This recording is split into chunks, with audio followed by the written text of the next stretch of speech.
Hey. Oh, yay. Hey guys, welcome everyone. It's working. Oh, would you shut the door because they're going in the shower? Our shower's really noisy because it's an electric one and it makes this weird sound. I was going to try and go live on Instagram to let Instagram know that we're going live, but I can't work out how to do it because I'm rubbish at that. I wouldn't know about that. Yeah, you don't do Instagram, do you? Let me just see if it's on here. No. Oh, no. I'm not going to work it out. I'm sure I did it last time, but I can't remember now. Anyway, there you go. Okay. So, hey guys, welcome back to our monthly session. For Instagram Live, you go to where you post the story, I think. Someone else says. Do you want to go on to it then? And go, we're on live. Here's the stories. There. No. No. No. If they've missed it, they've missed it. Well, I've done a thing that says we're doing it tonight, so if they miss it, they miss it. They can catch it on the rewind. You've missed out, I'm afraid. You snooze, you lose. Okay, guys, thank you so much. Oh, Day, hi, welcome. Thank you for coming. So, has anyone got any topics for discussion or unpacking? I've got one little suggestion. We didn't get a lot this time. I think because I did it so late.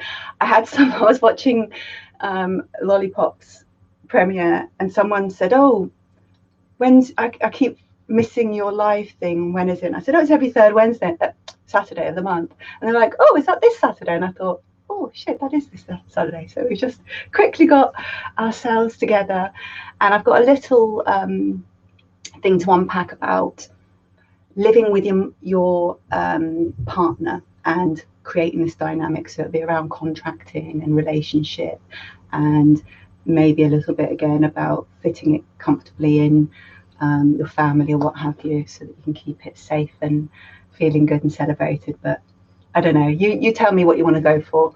Let's see what that says.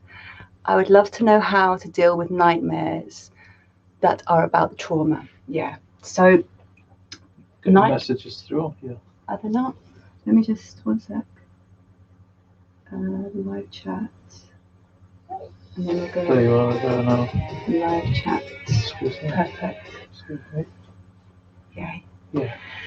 So, when you're having nightmares in your subconscious, your body, and especially when it goes into REM, so it's back and bilateral stimulation, it's just your body trying to get rid of its stored up nervous system energy. It's stored up trauma and how to let go of that. I'm currently working on a therapy bubble all about this, but it's basically thinking about how to visit your nervous system in a safe, invited way so it can let go of the backlog of storing up trauma, which it does all day long, because humans are the only animals that don't allow their shaking out after, or their crying, or their emotion, or their fear, or their anxiety. They store it up because it's all a bit embarrassing, and then by the time later they think they've missed the boat to have that feeling, so they just think, oh well, it's been and done, instead of saying, then might not felt safe to have my emotion, but I can get home, or I can get safe, and I can create that safety so I can let it out. And there's quite a few ways to visit it so that it lets it out in this invited way, instead of it coming out in your subconscious. And really it's only doing that because of your REM sleep, your left and right stimulation, and it allows your brain to sort of link its amygdala to its prefrontal cortex, so it makes sense of the trauma through this back and forth stimulation. So you can bring that about by a few different techniques. There's the 6-inch 12-foot stair, so you're going from foreground to distance ground, whatever that one is, the opposite of foreground, background. Got there in the end. Or you can do tapping, emotional freedom technique, where you take the statement, and it might be, even though I'm having these traumatic nightmares, I deeply and completely love, respect and accept myself. And you do this whole thing around the nerve endings of your body, and then you use your eye and ear reflex to take it from the amygdala into the prefrontal cortex, and then you take it down the other side of the body to sort of cement that new fact in.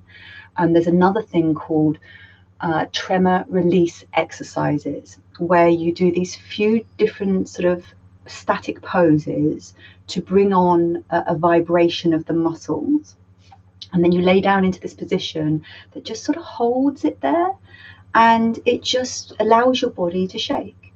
And if you think about any other animal, if they have, and you can look it up, there's this thing where the antelope or whatever it was got caught by a lion. It was going to be dead, it was like in its jaws, but then the lion got like distracted for whatever reason, ran off, and the gazelle or whatever it was laid there and just shook, and like dogs do when it's like fireworks night, they'll just shake to just let go of that energy, whereas we don't do that. So if we invite that into a space where we can let go of that shaking energy, or we can bring about the left right part of the brain, so we can bring the amygdala to the prefrontal cortex and make understanding out of emotion so that it isn't triggered anymore. It's a memory that's looked after. It can be sad at the grave of it and feel terrible about it, but you don't drag it around with you like a corpse in your daily life. It's sort of separated so that your body isn't so triggered by it. But also to sort of think about your body, that if you are having nightmares, it's because your body is processing stress. So it might not be stress about the trauma, but that's its easiest avenue of going. Can be just your day, can't it? Okay, sorry. Can be just your day. Yeah, it can be you've had a few nights where you've had some dreams because of something, and that's gone now. But now you're in the cycle of not having sleep, so now it makes it worse. Or you could feel school or family, and so something can trigger you into a stressful moment that your dreams will then go this stressful moment through the main one, which is sort of nightmares, and actively sort of responding to that by saying, I'm allowed to look after my body. It's in a cycle of having nightmares. It's telling me I'm stressed, so I need to respond to that and see what is causing this stress elevation, and be kind to it and communicate and see where there's any boundaries or safety or communication I can make, and then see whether you can visit your trauma in a different way. So through these few mechanisms. There was another one. Oh, the butterfly hug. So I'm going to teach you all of this now. I'm going to do a little thing about it on my neuroscience one, but it's so simple. You put your palms facing you, you cross them over, you link the thumbs, you place them on your chest, and slow is to let go and fast to put in, but I can't think of a rhyming thing for going in, but the slow is to let go. So you would think, what am I trying to let go of? I have bad dreams. So you're doing a heartbeat, double tap, and nice and slow. So a real left, right, left, right. And once you've gotten rid of all of that sort of stored up energy of the bad thing, what it's doing to you, the drain, the stress, the trauma, whatever it is, and you feel like, I feel like my body is sort of somewhat come to terms with that emotion, you can then reclaim it with the fast going in. Feel good, feel really good after that. I feel like myself again. Yay, I'm ready to start the day. Go me. Well done for putting past that trauma and getting on with my day. Something like that, that it just reclaims it and puts back into your body something that it can respond to. And that works in loads of ways, because you've got a whole load of glands in your chest. So it stimulates all those. It stimulates your heart cavity. It stimulates your left and right thinking in a real like, wait there, I've crossed my hands as well. So my brain's really like, what's going on here? And it does the slow and fasting bilateral stimulation. So it does so many things to calm your nervous system, that it's really good in the moment, and it's on you all the time. You've got it there all the time. So then also it may well be that with someone you really trust who is good at empathy and hearing and listening, you can maybe unpack the dream specifics. If you can remember it, quite often you can't, you just know you've had a bad dream. But if you can remember and it's some kind of repetitive thing, it might be wanting to be witnessed. expressed. It might be wanting to be communicated so that it can be taken through a process, can be accommodated in the body. Someone who cares about you and is good at like receiving, gifting empathy, so they're seeing it from your perspective and what you need, that they would be able to sort of broaden up, bring in the edge of awareness stuff, check your body for how you're looking after, like witness you as a person that keeps having to have this awful dream, and maybe sort of unpack it in a way where it gets to be heard so that it doesn't have to shout at you anymore. It might be a stress thing, and you do this dream when you're stressed. I have that. I have one bad dream and it's there whenever I'm stressed. I don't get dreams about the thing I'm stressing about. I just get my stress dream. But it can be that that's because this needs unpacking, or it can be that it's just your stress dream and there's not more we can unpack. We just got to look after the body when the flag comes up and says, oh, stress dreams, can you look after me? So it's a real question of how much work we've done there, and we might want to visit that a little bit with someone precious. Hey Baba, hey, welcome. Anyone who's got any topics that you want unpacking or want to like gift a thing to process or whatever, just, or you can DM me and then you can stay private, or you can email me on the autonomy, if you can put that on, autonomy counselling, and also my DMs. Your email address. Yeah, but also my, what's it called, Instagram, like catchphrase thing, not catchphrase, like a at. It's either Rebel Gemini or Gemini Rebel, but I can't remember which way it's at. Well done, baby. Okay. So yeah, dreams are hard work. They're really, but we mustn't shoot the messenger, is what I'm saying. And it can be that I want this looking after. That's why I keep telling you about it. Or can you look after me? Because that's why I'm putting up my red flag. So, and it might be that once we know the dream, we know what is triggering it. There might be links to your current stresses that are triggering the dream. So themes along a theory, thematic things. So something that could trigger these dreams is because you are being re-traumatized by being misused or not being heard or being shut down, or something like that is a thematic trigger. So you might not at first glance think it's anything to do with it, but when you look downwards at the core understanding of the emotion, you can realize, oh, that's my deep, I'm getting chucked away condition of worth, something like that. So is there lots of like, someone just says Black Lives Matter. Yeah. Oh, is that all? Okay. So Black Lives Matter, and our ability to look after that as like a humanity in the world, and our planet being on it as well. I find it really hard to know even how to talk on this, because it's so sensitive, and we're at the very beginning of even sort of taking charge of it in any way, which feels like so lax. Like when we've been watching a lot of Black Lives Matter media and films, and the whole, it's gone beyond Black Lives Matter month, or what was it? It used to be a month that was dedicated to Black lives, and now it's sort of, that's a ridiculous concept. We need to sort of integrate it. For just a month. I know, to just integrate it into daily, like people are alive every day, not like 1 month of the year.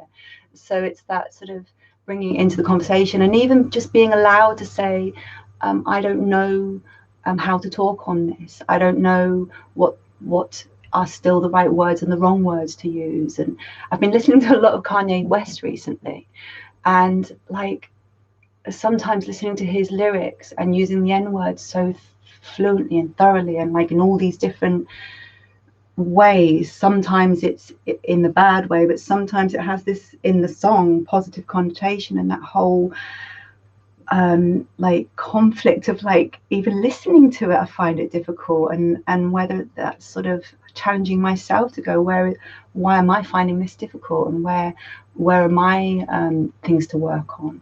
So guide me in where you want to. Thank you. I respect you for being honest about it. It's not an easy topic. Yeah, I find it really hard, and because I have this thing where I can get words mixed up, or I can use the opposite use of the word instead of instead of up, well, not up and down, but like when there's two terminologies for something of the flip side, I can get it mixed up and I can get really tongue-tied. And when it's something where you're really wanting to use the right language and getting it correct, because it's such an important topic, that it sort of can almost shut you down in the fear of getting it right, which is, it's really like hard to sort of overcome that anxiety of getting it wrong, because it's so under talked about and it's so precious and it's so painful. The amount of trauma and archaic trauma that's embedded, in a person, even if they haven't experienced it personally, they're carrying around that archaic trauma of a culture of when you look back at Black history and you realize, even in feels like recent history, 90s, 2000, that even now, all these terrible things where we're not really getting anywhere, we're not growing and learning from it and creating a difference. But I don't really know. I don't know how to talk on this. It sort of flattens me a bit, where I just feel it. I feel totally like I would get it. I wouldn't be the best speaker on this. I don't even know how to speak well on it, and I wouldn't want to speak badly or wrong on it, or get it not done greatly. But I wonder sometimes whether just trying and doing the thing that says, I find it hard to talk about, but I want to, that it can then inspire other people to say, yeah, I find it hard to talk about too, and I want to, but I get really anxious of saying the wrong thing, or getting misconstrued in a way, because you're trying to do it in a way that you're using the correct terminology, but it makes you so stumbled that you can't even form the sentence that you're trying to be meaningful about. And when you have like a neuroatypicality, like dyslexia or autism, or some kind of thing in block of your ability to sort of read the room or whatever, it can block you entirely to be even able to speak about these things, because, oh, who am I to speak about them, and what if I get it wrong? And so like sometimes I think, well, maybe we need to sort of be more free to sort of like heartedly try, and then get educated on like that. I know where you're coming from, and this is the better way to say it, or can I just like let you know this, and then it gets in the room talking about it and reduces the fear, and people can like have loving conversations that take away that anxiety because they care about each other. I don't know, I'm like, I don't even know what I'm talking about. Someone's asked about if you collect dolls. So why don't you tell everyone about your bears and that they can see it behind you? Okay, can I just quickly 1 second ask if I like did any justice to what you wanted me to cover with that? Yes, they said, don't worry, you haven't said anything wrong. Okay. Sorry for bringing up such a dark topic. No. You can talk about anything you want. By the way, your room looks awesome. And then Princess Barbara said, even as a Black woman, I find it really hard to talk about. It's scary saying the wrong thing, but education is key. Sometimes I get exhausted trying to educate after a while. Yeah, but some people don't want to know, though. That can be the exhausting thing. It's like knowing when someone earnestly wants to understand, and when someone's entitled to be ignorant. And when you can see the difference between that, you can guard your energy, because I can see you don't want to learn, so I don't need to waste my time on you. You go off and be ignorant. Whereas I can see you're trying, and I can see where you're getting wrong. Can I just like guide you here? on your good days. Don't waste yourself when you've got nothing in the bank. But when you've got a bit of savings and you think, right, I can spend it on a few people that have given it their best shot, but slightly getting it wrong, you can gift that energy. But when it's not in your body stored, you gotta protect your own first need, which is to restore your own energy and get it to a level where you've got savings that you can spend. And when you've been depleted, that first set of savings should always go on you, not on everyone else and education, but on you. Like, right, what do I need? And have I had a play day? And have we had a date day? And is there anything that I've got on my wish list that I haven't been let myself get? Or, you know, have we gone out for a meal somewhere, or whatever, something that invests in you. And then the next lot of savings, well, then if you want to gift it to others, then do. But try and do that, because it keeps your energies precious. But yeah, it's not and like, excuse the pun, but it's not a dark topic. It's so important, the equality of every human being in the human race, that we're all equally precious in our uniqueness, and to not sort of narrow it down into sort of one thing. It's like the acceptance and loving of all things and the spectrum of it. And quite often there's like difficulty with someone who's got one black parent and one white parent, and that sort of where there can be sort of angry and angst against either set, because you're neither. And like this shading thing, I've been like, and I can't talk on it because I haven't done enough study, but this whole thing internally of all it, and it's in every community and culture. Like we see it in the kink community, where you get a spectrum and everyone's just being really horrible about it. And in the gay community at the beginning, there was like all sorts of infighting because we're not the same, instead of going, oh, look how colourful we all are and how different we all are and how amazing that is. So we have to sort of get over ourselves at first before we can get on to like, oh, look how different we are, but like really fundamentally the same on this one planet that we're killing, that we haven't got a spare one. Let's all like join together, why don't we? But like, we'll see. So yeah, thank you for bringing it in, and I'm sorry that I haven't done it justice. And I'm going to write that in my maybe we'll work on something together, Baba. I'm going to write it in my book, BLM, because I feel so passionate about it, but I feel so impotent about it as well, because it's like, who are you to fucking talk about it? Me. So it just makes me feel like, oh, I shouldn't. Don't like take on a topic that you don't own, and you're not like, you can't talk eloquently about. Like, I just feel really ignorant, and I would hate to do it injustice when it's such an important topic that I feel incredibly passionate about. Could get cut, get difficult. So anyway, if you want to guide it into like a specific thing, or like give me some feedback in directing something that like you want to talk about specifically, then bring it in for a second questioning, and we'll go through it again. But I'll go on to the dolls thing.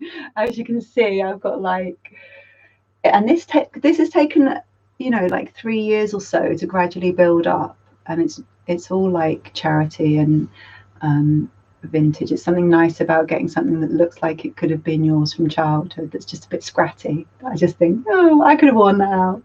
And your body can sort of be lulled into this thing that it, you know, it has got things from childhood and it was loved like that. So I really enjoy my room. It's a real sanctuary, and it like immediately puts me into sort of just relaxation, not necessarily little space. I study in here, we're like adult in here, we're ourselves in all sorts of realms of who I am and our roles with each other and our dynamics. But I just feel happy in here. Just feel, and like, why wouldn't you? I mean, I suppose some people would think it was really creepy and gross, but I feel happy in here, so I don't give a crap. You have your room how you want it, and like one day I might be done with it all. Like, I might have gone through the process and it feels like I've healed the things I needed to, and rah. But I can't honestly see that happening, because the dynamic of how we are as a couple and that relationship with my littles and Papa is so genuine and authentic. it would be like killing off a person or a couple of people. I wouldn't even know how to begin to do that or want to do that. So I can see it in our lives forever, really. And now that we've found it, it feels really precious. We've just got a new telly for the room, and we haven't had one in here for about a year. And it's on like this changing screen of just pictures, and Papa's zoning out on it. You're getting into like meditation, right? Yeah. So you didn't hear what I said, but it's fine.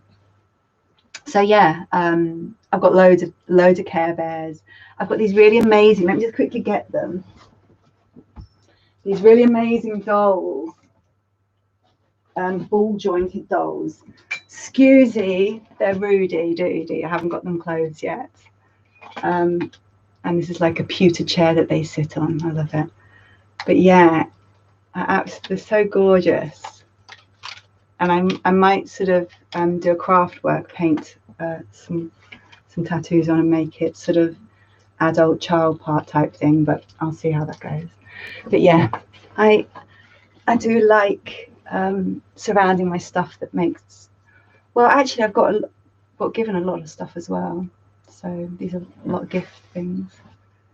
So yeah. Has anyone had any other questions? This one. Princess Baba says she's got one black parent and one white parent, so it's to deal with half her family being racist. That's crap on the white parent's side. Oh my God. I can't fathom. Like, I know racism exists, and some people are just, I don't know what's happened in their life that they just feel or think like that. But okay.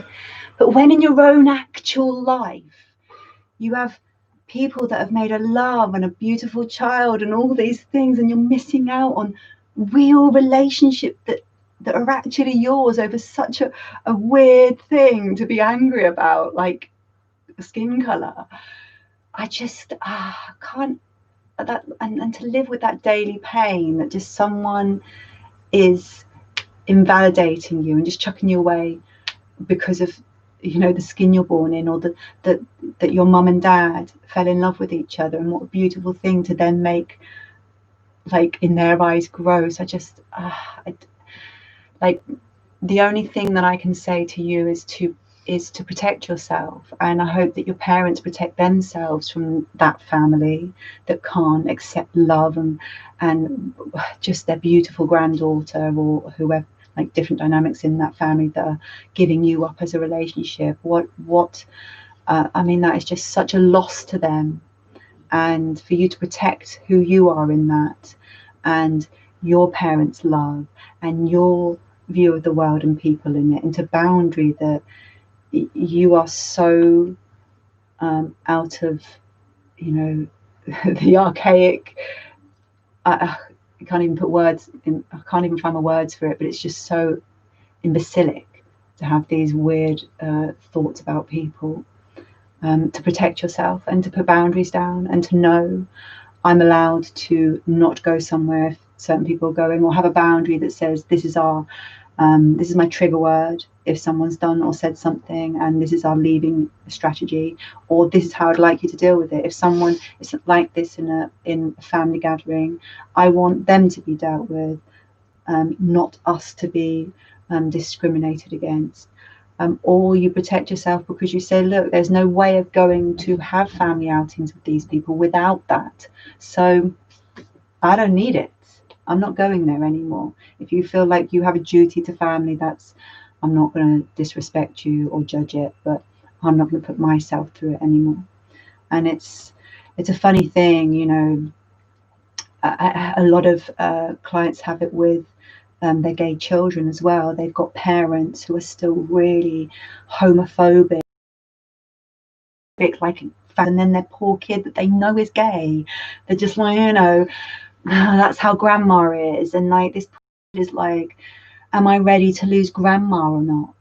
And they've got to live with all that burden of, like, I've got to hide who I am, know that my parents aren't ready to deal with it, and know that I've got to make the decision of when I'm ready to not need a grandma anymore. And it's so painful to help a teenager work through all of that stuff and guide their parents into being more accountable in that stuff. So I don't know the real specifics of your family, but I hope that you and your fiance can hold a boundary that's like, we don't put up with any of that shit. And if you want to, well then I won't disrespect that, but I don't need to. And that protects your knowledge of yourself. And I think also we've got to get more used to standing up. Like I'm the sort, like we had a major argument at one time where then Simon stopped doing this thing where he would talk me down. And this one time where I saw this older man with a group of teenage girls, and I wanted to go and question him, and I didn't. We had our son with us, and I felt so bad. And I walked back and just felt, no, I need to. And he's gone and all this. And so that feeling of standing up and being able to stand up and put your foot down and assess the situation. It's daylight, we're in the middle of the park, loads of people around. Yeah, I've got my kid, but we're in a safe situation. There's even bloody, CCTV. This was a place where I could stand up. And my husband cared for me and his son more than he cared for those children, which I got. But then we had a big thing, and it was like, you got to understand who I am, and now I've got to live the rest of my life feeling a certain way about that moment. And please don't ever undermine me and my instincts again, because this shit means a lot to me. So I'm the sort that would cross the road to stand up for a stranger if I thought they were getting bullied. That's my favourite thing, like knowing the gamekeeper or the park attendant or whoever that I'm making up that I know that I'm going to be getting in touch with. Proper Karen type stuff, probably. But it's like, I can't bear to watch someone getting intimidated or bullied or just harassed in some way and be like, part of the problem, because I can't go, oi, no, not in front of me. In fact, let me come up beside it and see whether you want to do both of us. I don't think so. And just stand up a bit with a bit like, fuck you. You got to look after yourself as well. I know, but you know what? I pushed someone over. You get yourself stabbed or something. I assess the situation. But I've pushed someone over with one finger before, a full-grown man who was. It was at the festival that we took our children with, and he's, barging through our children and shouting at them and spilt juice all over our daughter, and she was really upset. And I'm like shouting at him, and I just prodded him with one finger, and he reeled over and was really surprised that, the power I've got. So I don't know, you've got to assess the situation, but we've got to start challenging ourselves to stand up. Otherwise, we're part of the problem, I think. But don't get yourself stabbed. No, but don't get yourself stabbed, no. Okay? Don't Charles Bronson. Charles Bronson? Yeah, vigilante. Oh, I'll have to look into that. Let me write that down. Death Wish. Charles Bronson. Death Wish movie. Oh, let's watch that. No, you wouldn't want to watch it. Would I not? Why? Is it a scary movie? No, it's just you just wouldn't think it was crap. Okay. It's not. We're not recommending it. Okay, so yeah, real tough stuff. I think we've got to just keep it in the flow and get less anxious about talking about it. So yeah, perfect timing to sort of bring it up and have an awkward conversation and get less awkward. Like, that's the whole thing. And that it's sort of the same with race and sexuality and kink and trauma, all these things that we don't talk about because it's a bit, this is not a social topic. Like, why the fuck not? It's so weird. But I'm kind of part of the problem, probably, because I'm like, I don't know whether I can speak on this. I don't know. And it's not because I haven't studied. Like, I've studied a lot and like I have a lot of feelings about it, but I just lose my right to say, because I'm a white woman. I'm a middle-aged white woman who has a certain level of privileges that I can't ever understand what it's like to, from the moment you're witness, to be judged a certain way by a certain type of person. And it's horrible. But we'll keep inviting it in, and keep gifting yourself those protections and those boundaries. And one day we're getting there slowly. And when we're all just humanity dying on our planet that we fucked, we might join hands and be like, right, let's come together on this. But we'll see. So yeah, have we had any more? No. Okay. So any other topics that people would like to talk about? Oh, I had a topic offered about living with your, they said mummy or daddy. So I'm assuming your partner of any way, but you'll have a kink dynamic or BDSM dynamic or some kind of dynamic that's on top of the usual. And they didn't do a lot of broadening the question other than that. So I'm assuming it's sort of relationship dynamics and getting something flowing in your home life when you move in with your partner. Because when it's online and distanced, it's more strategic, it's more planned, it's more, I can do all these other things of me over here, and then I get to do this bit of me, and it's sort of cherry picked and can be a little bit like the best parts of yourself, because I've been waiting for this all the time, and you might put aside the things that could have irritated or could have brought the mood down because we've only got this weekend, instead of dealing with things as you go along, because that's a bit of a red flag because I'm getting irritated by this, but I don't want to say about it because we've only got the weekend and then I'm not going to see you for months. So once you moved in, the dynamic changes because now you're together all the time, and you're not just in your kink dynamic, which is very structured and should be very contracted, so that all your needs are met and your safeties are considered and your perspectives are owned.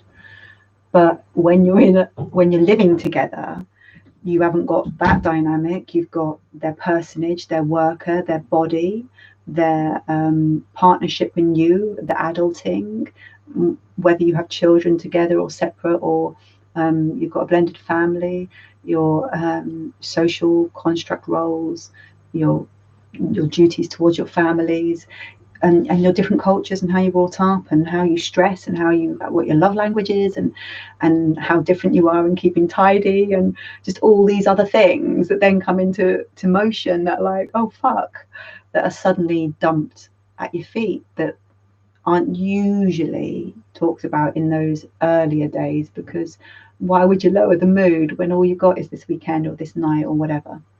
So it's understandable that we don't. But once we're there, it's really important that you take those skills, and you must have them if you've got into a BDSM relationship and you've contracted some kind of kink dynamic. You've got skills to communicate. So you then the transferable skills, you can use them anywhere.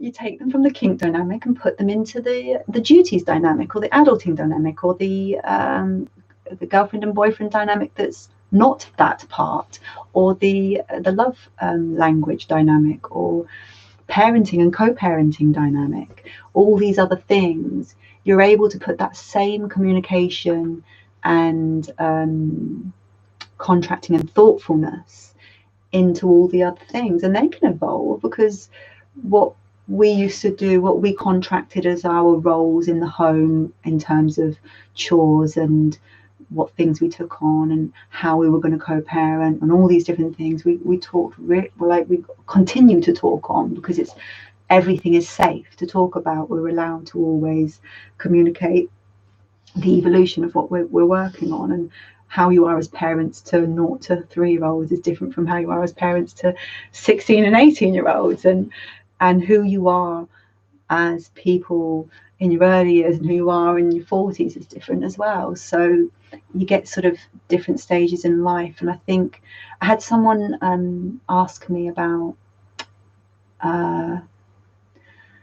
they have the dynamic, but the wife struggles, I don't know, some kind of permissioning block, and then later said, we've got a 4-year-old, and it was like, well, there it is. There is a deep conflict in giving yourself to be infant when you have an infant, and that right to put away that role that I'm mother and I need to keep my ears on, and then like totally leave that behind into, I don't need to listen to anything. And that would be a really hard transition for a body to take whilst it has a dependable.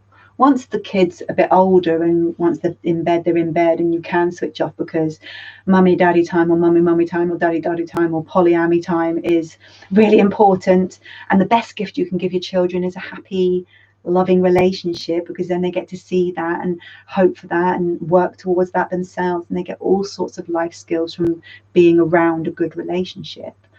And that takes you saying, it's not your turn now, darling, it's our turn. But an infant can't understand that, and it's always their turn on their terms. But once they're not an infant, they can start learning it's not always your turn, and it's not always on your terms either. Now you have to start to learn structures and rules and ethics and boundaries and and turn taking. So, and being patient. Yeah. I mean, I'm quite good at patience, but once it's gone, it's gone, and then it takes me a while to build it back up again. But I'm not terribly patient. But I'm not like a brat either. I'm not like now. I need, if I'm getting impatient, I need to have another chore to do. Otherwise, I'm getting irritated, bored. Like I get bored, irritated, and it's a weird thing, but boredom irritates me. So then I just need to find another thing to do. But I'm getting much better at doing nothing is doing something. So I can just sort of think, oh well, I'll just relax for a bit. What a weird concept, but I can do that now. So yeah, I'm quite good at that now. All right. Got a question for you. Oh yeah, great. Yeah. So someone says, if my kink is a must for me, at what point should I mention this to a new, possibly vanilla partner? Hey, no one's vanilla. They just don't know what their kink is yet. So it's about A, being in a relationship that feels safe. B, having a safe environment to talk about it in. And C, really knowing your words. So if you go in all stumbling, not knowing, and full of shame and judgment, then like you're not going to put the best fucking PowerPoint together, and they're going to go away thinking, what the fuck is this? Whereas if you're like, hey, this is this thing, this is what I get from it, this is what you could get from it, this is how we could sort of go along there. Here's a few YouTube channels you could check out, or a little essay or whatever, or some kind of thing in the papers or whatever that you've read, article, and like tell me your thoughts, and also let me know if you've got anything like hiding in the dark corners, because you know I'm up for exploring. And then gifting it in a way that they can digest. And you have to read your room. You know, if this is someone who's really like, I don't know, I don't even want to explain a person that like wouldn't be up for just talking about something, but like, because quite often. What point should you mention it then? So it's different for everything. You might be going out with one person in one day and think, I can't bear this person. Another person, you take a few dates to like, oh my god, I really like this person and I want to tell them. And someone else you meet straight off and like, we told everyone, we just sat and talked for 7 hours. It was like, so you've got to go by your own instinct of where you're at with that individual. And like that you can't predict that. So you've got to learn in your own body, do I feel safe to talk more intimately or vulnerably with someone? And it may be that you say to someone, are you up for talking a bit more intimately and vulnerable about something? So they can go, oh no, I'm not there yet. And you can go, okay, that's fine. Or, you know, you can sort of have an opening statement of like, how do you feel about kink? Have you got any kinks going on? Like just a broad thing to sort of lead it in, so that you're not exposing your own vulnerability before you know that someone is going to be thoughtful or caring about it. Because you don't want to put yourself into a place of unsafety or ridicule or judgment that's unnecessary.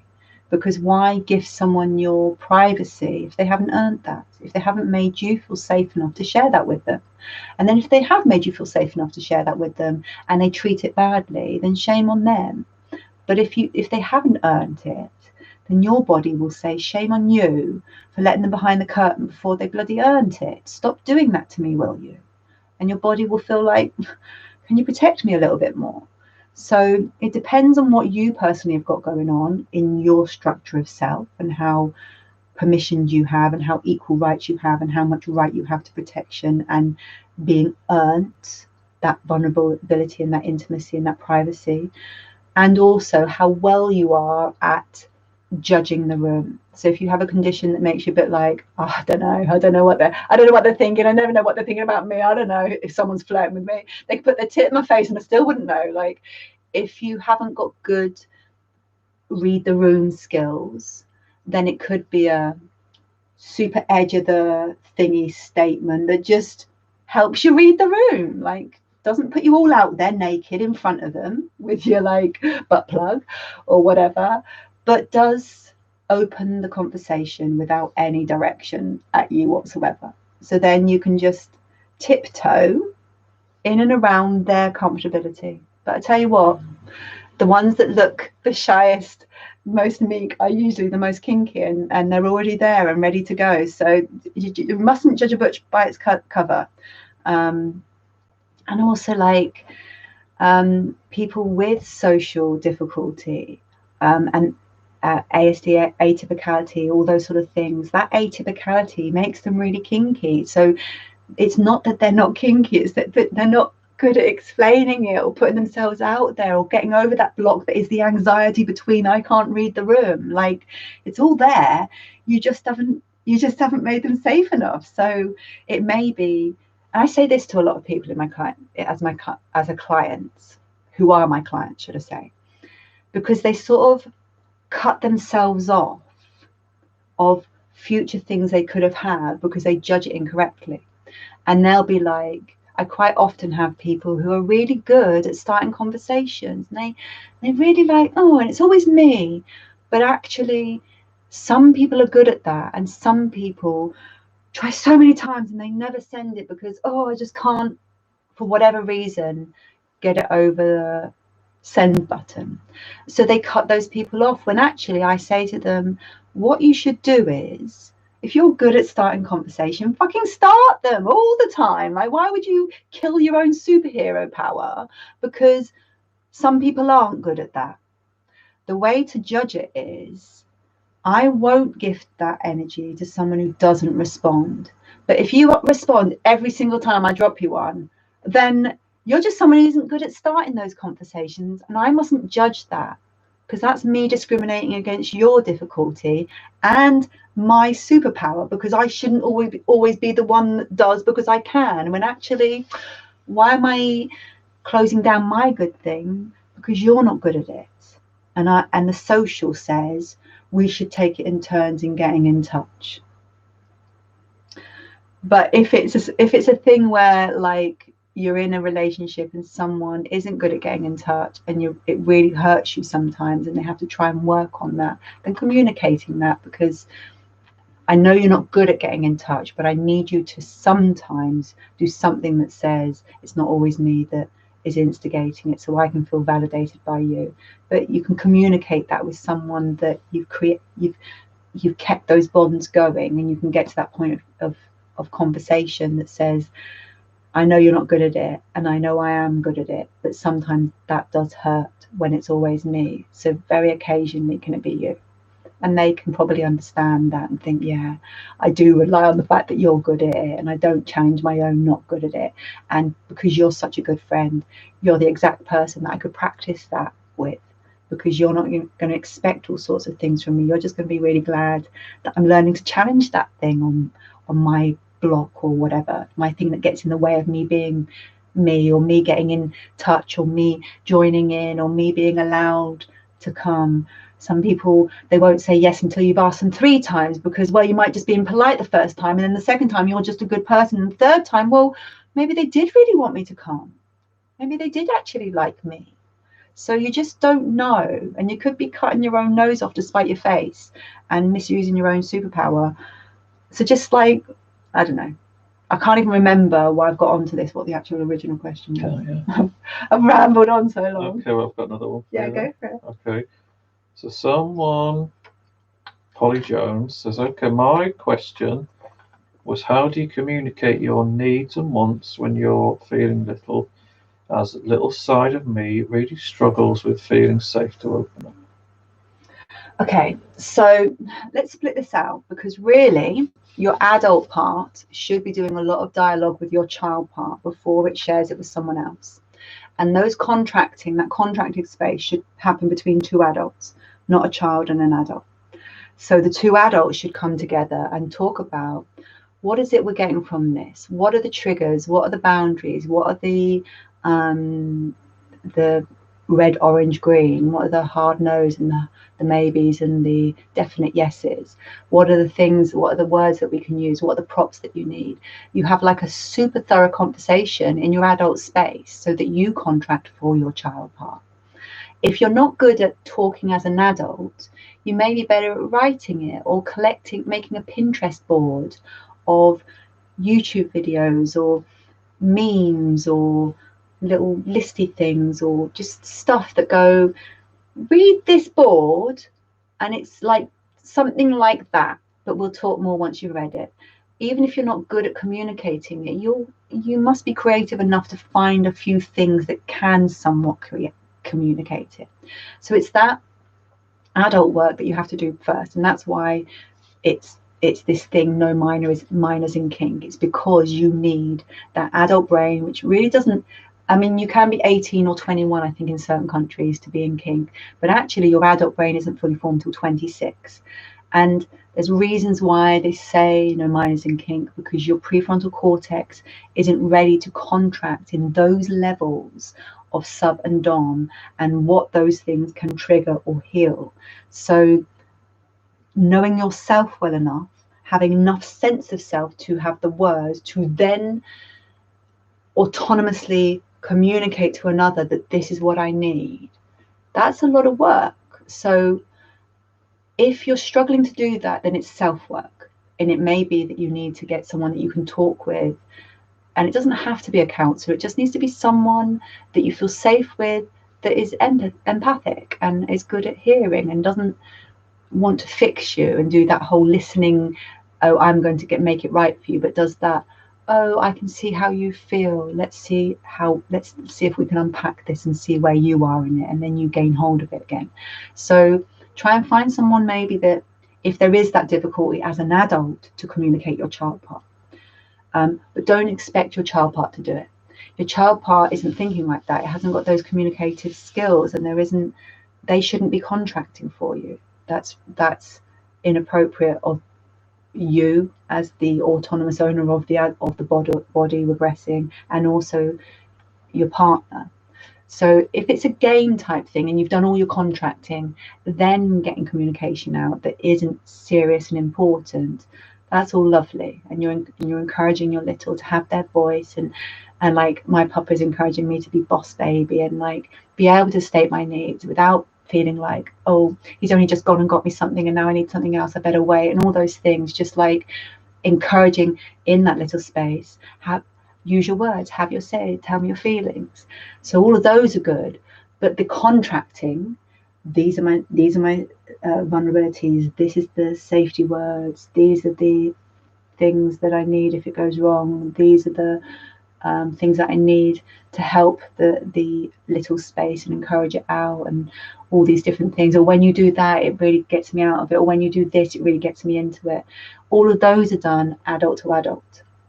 You are, as adults, owning and contracting that space, because that's really important. Otherwise you're putting too much responsibility and governance on one person who's meant to get it right all the time, and they can't if two adults aren't getting together contracting this work, because they're not a mind reader. And this is such complex work, and we're all such individuals with our own archaic and nervous system storage, that if we don't own it first, we can only set someone up to fail. And like with someone that you've got to the level of that intimacy with, you don't want to do that to them. So think about where the real problem is. It isn't that your little can't explain your needs. It's probably that your adult can't explain your little's needs. So it may be that there's a block in your adult that says, I should be seen and not heard, or I'm not as valid as everyone else, or my feelings are silly, or I shouldn't say anything because he might not love me anymore, or he only wants one part of me and I feel scared to show him the rest, or if I ask for things then it might break it, and all those sort of things that could stop an adult being allowed to talk. But if you're with someone that's encouraging you to be their sub, then they need and want you to talk. Otherwise, they're just maybe a psychopath who's taking out their own intention to be mean to someone on someone that's vulnerable and susceptible to that kind of grooming. So, and that kind of relationship exists, especially online. There's a lot of people who are perpetratory, looking for people who are vulnerable. Yeah. Avoid cycles. Yeah, avoid cycles. And like the only way to do that is to have someone earn you and to do all that adult contracting. And somebody doesn't want to do that, they're a fraud. They don't want to love you and care for you. If they don't want to talk about shit, then they don't want to do any of that stuff. So you can quite happily go, ooh, I've just saved myself a whole load of wasted energy on some schmuck. I can get on with like, yeah. I'm showing my age again. You can get on with like living your life and choosing someone that does say, look, your needs are really important to me. That's the whole point of this BDSM relationship. Your massive essays, I love them. The more you send, the better. Like when I wake up to a massive text, my heart goes beaty because you're talking to me about things that are really like precious and deep and important and yummy. Like feel free, tell them all. Like if you're not with someone like that, then aim higher. Maybe it's your self-esteem that's like needs a boot up. You send you messages like that? I don't. Well, I have recently got a few weird messages, despite the fact that it's all very clear. I'm in a monogamous 27-year marriage, and but like I don't know. They've got self-esteem. Like they've got some self-esteem to go in there, going, yeah, I can come and woo you with this weird text. No, you can't. Back off, please. Yeah. Well, there's some more people being in touch. Yeah. Michael Raptor says hi. Hey. DL Joey says good afternoon. Hey. But it's evening here, but it might be afternoon where you are. Yeah, we're all over the place. Yay, we've got everyone. And welcome out, Raptor, because I was trying to respond to you on Lolly's premiere, but it ran out of time to respond. And I've just thought I could have probably put it in the statements, but then I thought, I don't want to spam up their comments, so I thought keep your own live show to your own channel and stop spamming someone else's. You put a link on it. No, I didn't. No. But yeah, so welcome everyone. Has anyone else got a topic that they'd like to open up or unpack or take through a therapeutic process? Polly Jones says thank you, that was a lot of food for thought. Yeah, Polly, really think about how precious you are and what you do and don't do for yourself, and then think what gets in the way of you asking for that from someone else. Because a lot of my papa being allowed to love me was me letting him, and he ground me down over such a long period, because like being a mother got in the way. Like I took mothering, ultra seriously. Like we had our children in February because I read a study that said February babies get the best education, and because I'm dyslexic I thought, well, I better make up for that in some way. So like we did this whole thing and like it worked for us, if anyone wants to know how to have a girl or boy on a specific month. But it robbed me from being a human being, person, body with structures of self that got just shelved for years. It wasn't until that I was really struggling as a person, and I said, Rebel isn't someone we take to the cabin. She's an actual person, and every time we take her to the cabin and then put her away afterwards, she feels really shit. And actually, I just want her to be more vocal and invite her in. And like I've got these child parts, and then I did a lot of research, and then I invited Papa to see the research, and he's like, wow, yeah, this looks interesting. And we did like a whole year probably of contracting gradually over and over again, and getting it wrong over and over again, because it's such a personal thing to explaining and practice. And because it's quite often to do with a real vulnerable age sliding in autism, or a trauma, or transgender transition, or something that like it's such a vulnerable thing, it's such a private vulnerable thing, like just being a diaper lover, something that's just really like, oh, you know, everyone might judge me about it. It's, oh, I've lost my train of thought. Fuck it. What was I talking about?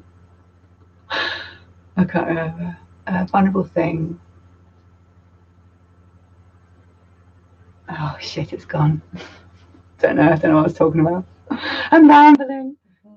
What was the last person they said? Polly Jones said, Food for thought. I was talking about being kind to self, and then being able to have the boundaries of being, I'm an equal person, so I deserve to be with someone who wants to love me. And even if that is including violent acts that are contracted, like BDSM, it's within a contract that says, this is what you're caring for in that. These are my hard yeses and nos. This is my safety word. This is the love I want to feel. This is the aftercare I need. This is the talk on the scene and what we're going to do and how I feel about it.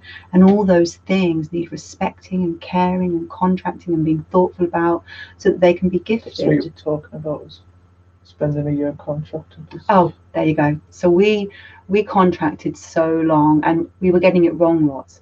We did several bath times before Papa like, oh, I get what you want now. Okay, and now we're having lovely bath times. We have one a month where it's like fully my thing. The kids know that they're going to hear me expression about having bath time songs playing in the bath, and they don't care, because it's this wholesome regression therapeutic thing that I have, that I do once a month, and quite often they're just out. But if they're in, well, you can make yourself scarce if you need to, but sometimes it's my turn.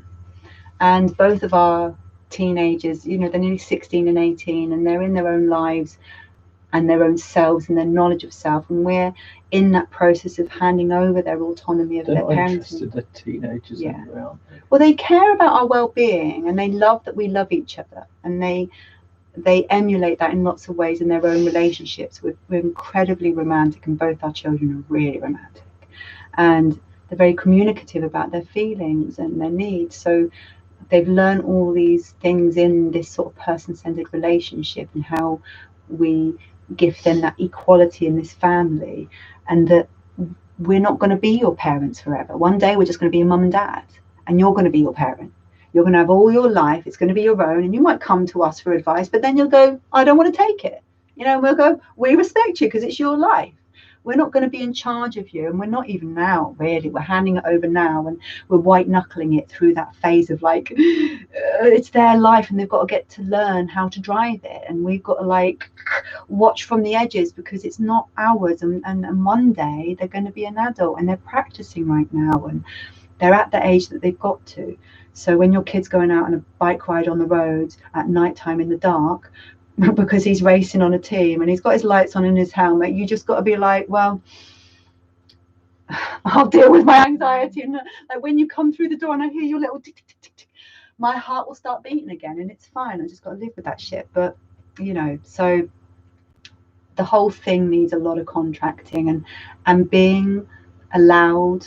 And I think it's necessary to separate things out from the sexual intimacy to the emotional intimacy. And you're allowed to be emotionally intimate around your children and your family. You're allowed to say, I have a condition and we have this relationship that helps it, or we practice this dynamic of caregiving, or whatever, that this neuroscience helps us. Or you're going to hear Daddy reading me a story every night because it helps me not have bad dreams. And you know, there's a lot of research that you know proves that it's really good for that. So don't be freaked out, nothing weird's happening. And if you do want it, your other part, if there is a secondary part that is sexual, you then, like everyone does, plan it in for when it is private and safe.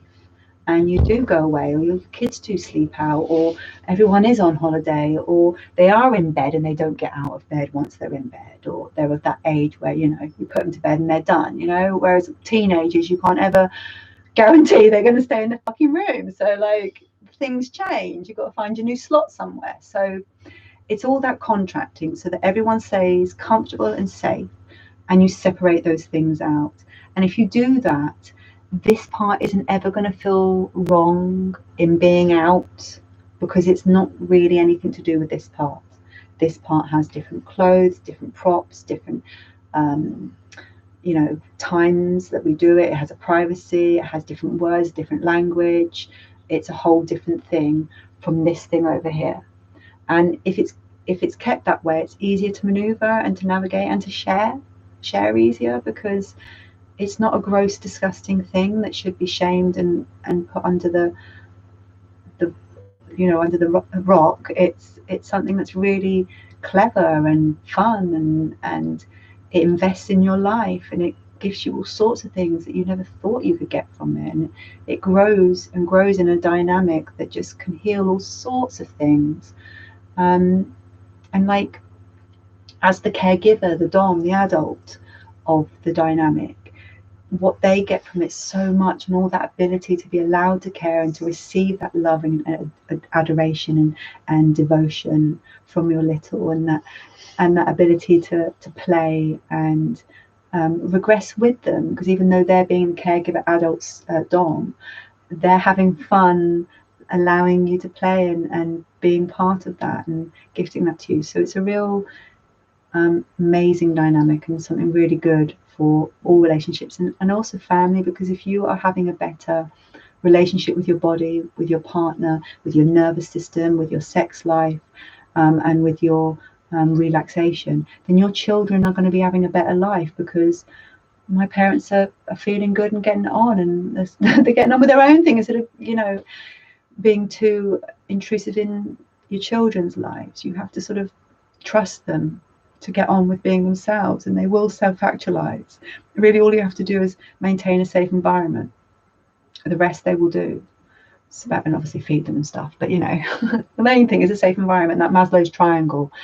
You've got your physiological needs. So if you've got food and water and shelter and warmth, and you can pee and poo, right?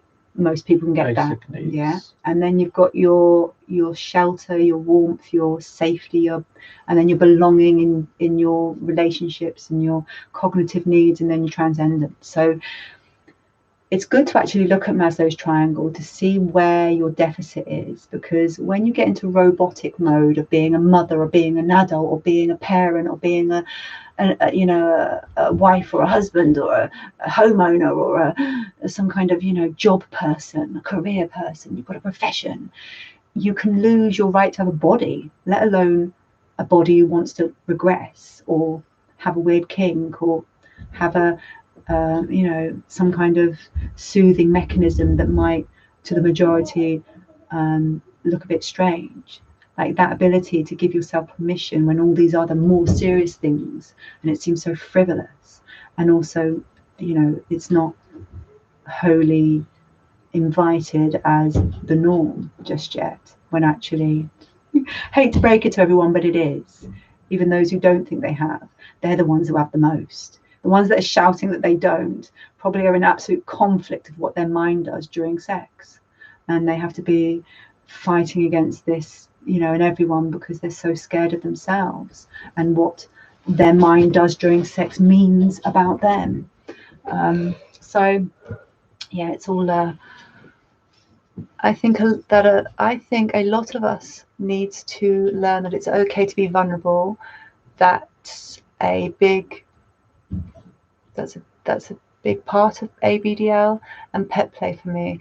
They're both the same degree of sexual, but they're both also about being cute and cuddly. Yeah. So it's about being able to visit the whole spectrum of it, and not narrowing it down, or bounding, or putting a square peg into a round hole. It's about saying, this is an evolving thing. It's gonna change. It's this right now, but it might be that tomorrow, and as we play it, I might realize I don't like that now, and actually I want it more like this, or I really love this, but I hate when you do that, or whatever. It's always, contracting is an ongoing thing. I was doing this with someone recently where they were struggling with really black and white thinking, and if you start something, then you've got to finish, and you know, if you can see one set of things and there's no difference, you should be able to see, and their ability to sort of be flexible on the thought. And I use a really stark example, which is sex. And if you're having sex and one of you starts being in pain, you don't say, started so we'll finish.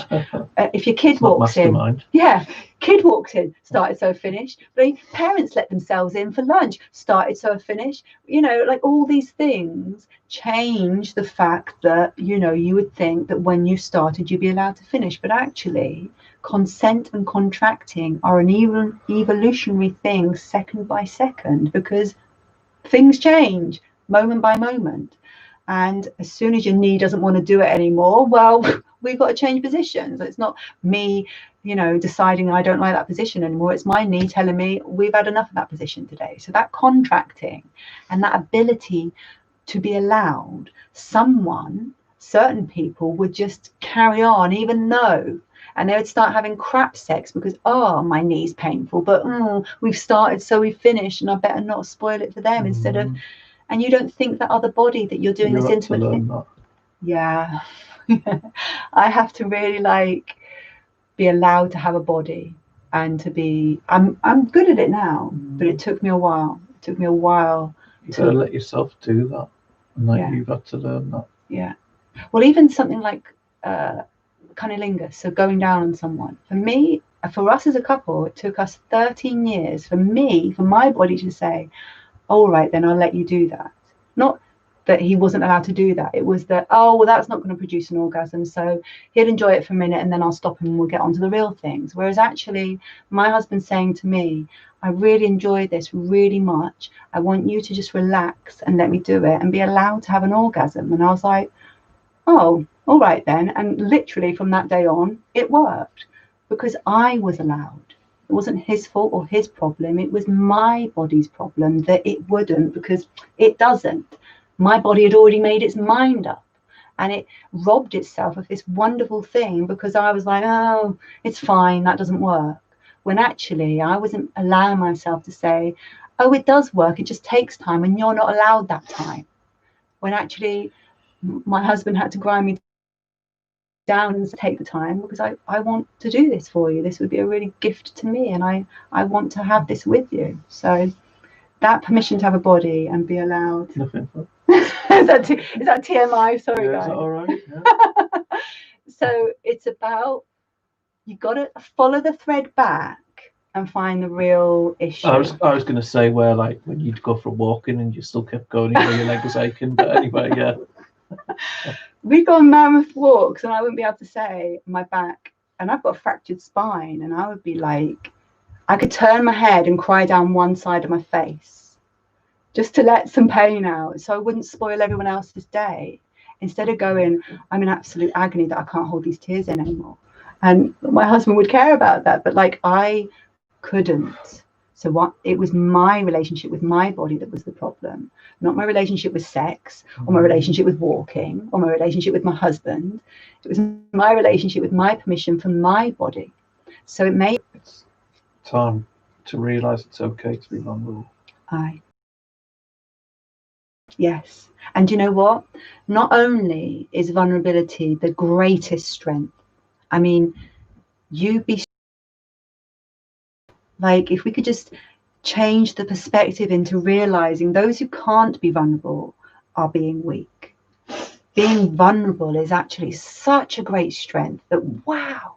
And practicing that vulnerability, that permission, gives you that relational depth, that magic, that stuff that other relationships don't have because you were brave enough to go there.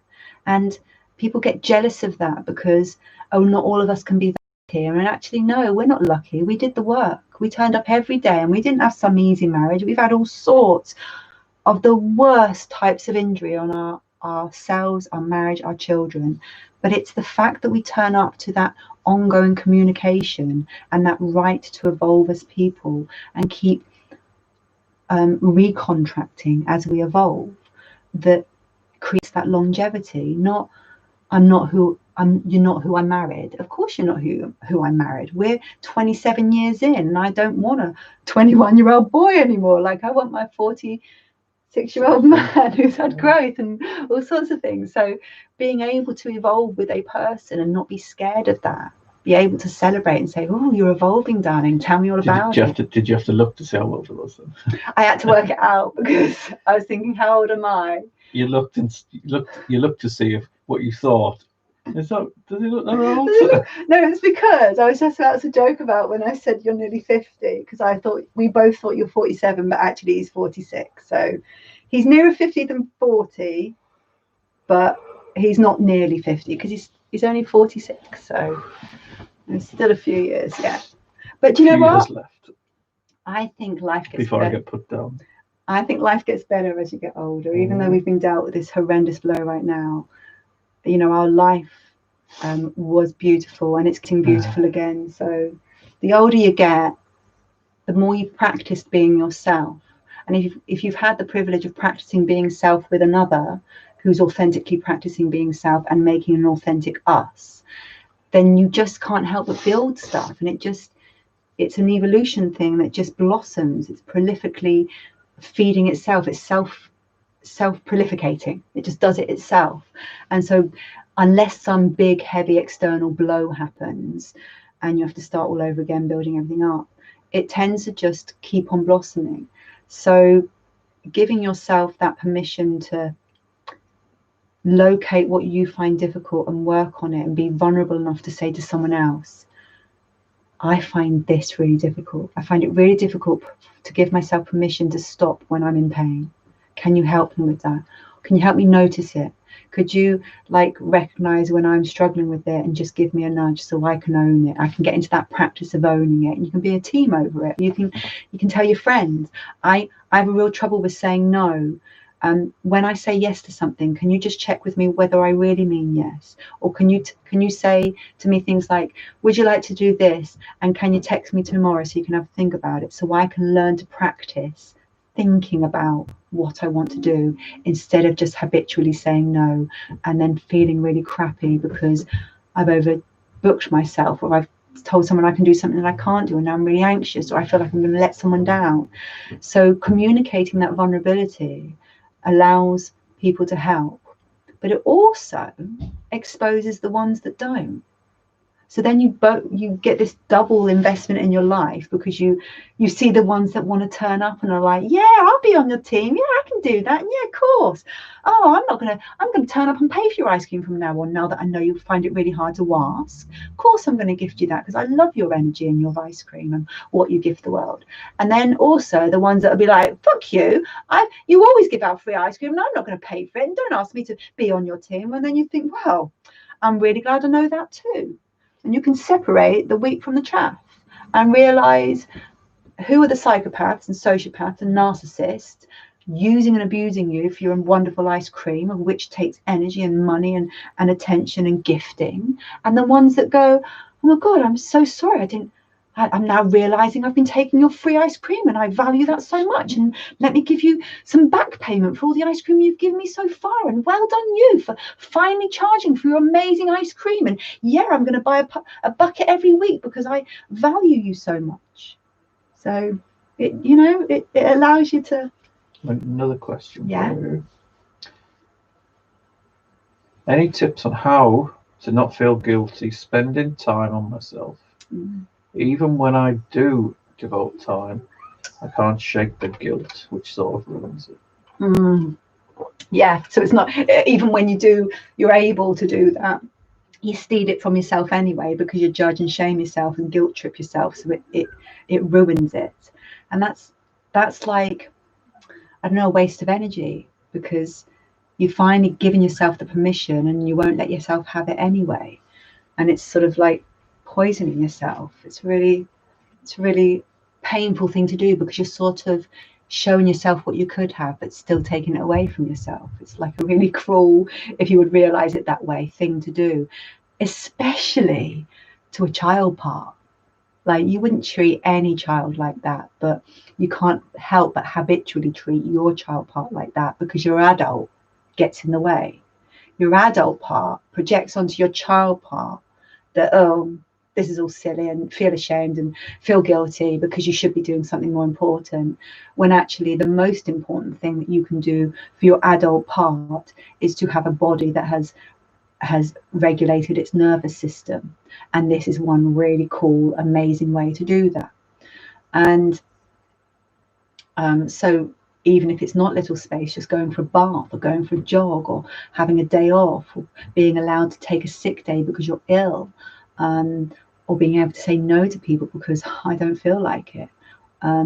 They're all these permission things that get in the way because you're not equal to other people. You don't have equal rights. So if you can think about it in terms like this: A, how would I treat other people? B, how would I specifically treat other children? And so when you can make that distinction and that definition, you can more likely say, oh, I do treat myself and generally differently. Oh, yeah, why would I do that to my child part? That would be really traumatizing to them. It would reshame them. It would take them through another. They not only had the first crap childhood, but I'm putting through the second crap childhood, and I'm the crappy parent. Oh God. Like, if your brain can understand that, it might be a little bit less inclined to do it because it realizes, oh, look what I'm doing to myself, and that's really unfair. And then you can start making a buffer zone. So it's hard to let go of the role of adult or, you know, the serious person, especially as well if you're a mother or whatever, and you're finding it hard to sort of become body, especially sub, because Dom still has their adult brain in place. They're still very vulnerable, but they're in charge. It's not quite as vulnerable. The sub is sort of they're becoming body and trying to become authenticated into their deep subspace that doesn't have role or adult or self or whatever. It's putting aside that to actually become its most vulnerable state. So that takes a transition, that takes a buffer zone. So it may be to think, how do I prep that space? I make sure it's safe. So if I've got kids, they're in bed or they're away or we've gone to the cabin or whatever, or we've explained, if it's not sexual, that you're going to hear a story time, so don't worry about it. So I can feel more permission to go, no one's listening into something weird. We've explained I'm having a story time, so I'm allowed to enjoy it now, or whatever. So you create the safety of what your particular needs are and your household needs are.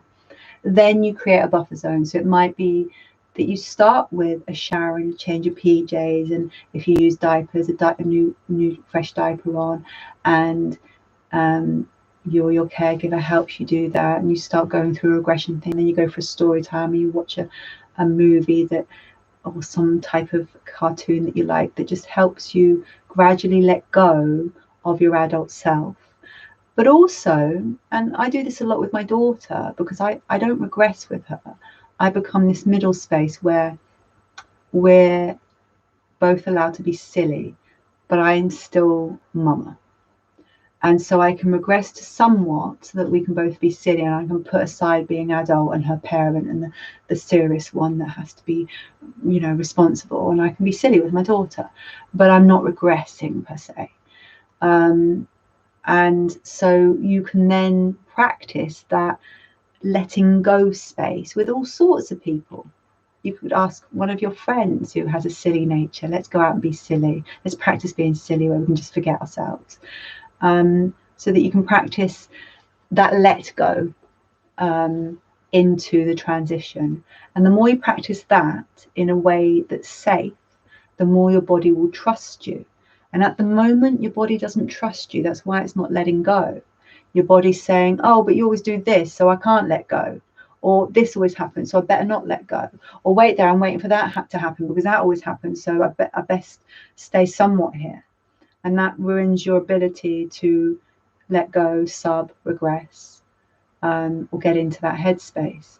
So if you work out what is getting in the way, then you soothe those places, you gift yourself permission and work on that human rights aspect of yourself, and that right to have a need, like specifically and intimately met, rather than generally and, you know, just bumped out there. I've given it a go.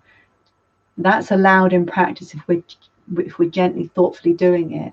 But if you think I'm allowed to ask for something and then they do it once and then that's what I've got to have, that's not how contracting works. They do it and then you have a debrief and go, this is what went right, this is what went wrong, this is what I'd like instead, da, da, da. And each time you do it, you practice getting better at this dynamic because you communicated it. But if you have a block in communication, you always get stuck somewhere. Like, this doesn't work for me, so let's not spend too much time there. Let's not waste our time on something that doesn't work for me. When actually, it does very much work for me. I just wasn't giving myself that time. So it's that transition in yourself. But is there any more questions? Yeah, I've got a message here from Michael Raptor saying non-sexual pup play with a dog around is really fun. Yeah. I can't go full pup, but I can go a little bit into that space to have fun with a real dog. Yeah. And also, like, with your own children, like, I wish that we had this when we had little children, because I think I would have been able to play much better, because I would have been able to give myself permission to go there. Whereas when my little children were little, I was too busy being adult and parent and responsible and checking out on things. And I could play sometimes. Like when we went to the soft play, I was the only mum in there, and I had a whole gang of kids who were like all playing with me because they're like, oh, a mama's playing, and they'd be like, oh, are you a what do they call a nanny? And I'm like, no, these are my kids. I've just got this gang now. And they'd all be like, oh, you know. But it's because I was allowed to get on and play. But in general, I was being the mama and organising it and doing the thing. So if I had more right to have that part out of me that is really good at playing, my kids would have got a lot more play out of me. But I didn't have it back then. I just had moments where I could be allowed, because, well, what else you do in a soft play? You get in and play, and that is going to like help them play, and they'll feel great about that. But when we're out and about or we're at home and we're doing baking, well, I'm the one that's keeping safety and so it's like it just changes. It's just part of being able to let yourself go in different things, isn't it? Yeah. And maybe like start on something simple first. All these people who are talking about trying to get into these spaces and places, then try it out on something simpler first, just to let yourself go on something, whatever, I don't know, something smaller. You could if you're in like an intimate relationship and you're trying to get silly with each other, you could both get down to what you feel comfortable in, like pants or naked or something, and then have like face paints and stuff and like paint on each other, and then go and have a bath or a shower or wash each other down with the hose outside, where you're like getting messy and silly, and it's not sexual, but it's touching and it's play, and it gets all messy that we've got to go and shower off, that it sort of lets you, and it will be funny, and it'll get all, you know, it doesn't have to be that, but like something. When I'm saying to people, because I had a client once who said, oh, I know, I take my dog out for a walk and that's when I have my child time. I'm like, well, that's like okay, but when I mean child time, I mean like rolling down the hill with your dog, running about on the field with the dog, splashing in the puddles with it, and chasing after jumping into the leaves with it, and yelling and shouting when you're in the middle of the field and there's no one there. Running around, rolling around on the grass with it, like actually getting down on their level and playing, not standing up and going, oh, this is a good game. Like, it's that. And I suppose I was always good at that, to get down to the level of my children and be at their perspective and in their zone. But then I would immediately be like, right, well, now I've got to stand back up because I'm responsible. I'm the one that's responsible. But also at that time, when you've got little kids, you've never known anything else apart from that style of that phase of being a parent. Like a lot of the time you're on alert. So it's difficult then. Like looking back on it, you'd think, oh, if I could have just done this, but it wasn't always that easy when little kids are like, you can't take your eyes off them for a second. And it's not always that straightforward. So don't beat yourself up that you couldn't always let yourself go then, because it wasn't that the same as it is. Looking back, it's not the same as it was. You know what I mean?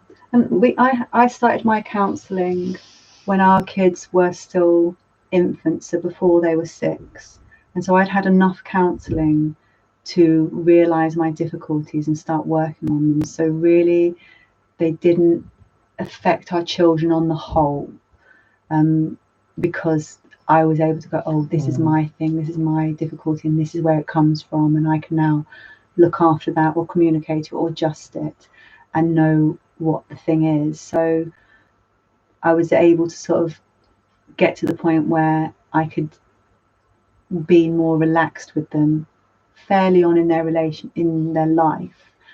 But I wish I'd got to this stage back then, because I think I would have given myself permission to have much more fun. But really, they need a parent as well. So we got the balance fairly good between the two of us. And also being good at organizing fun is almost as good as being the fun parent. You know, they had so much fun because I was good at organizing the theme day and getting it going on, and then being the center of that perspective and attention. So they got a very fun packed, joyful childhood.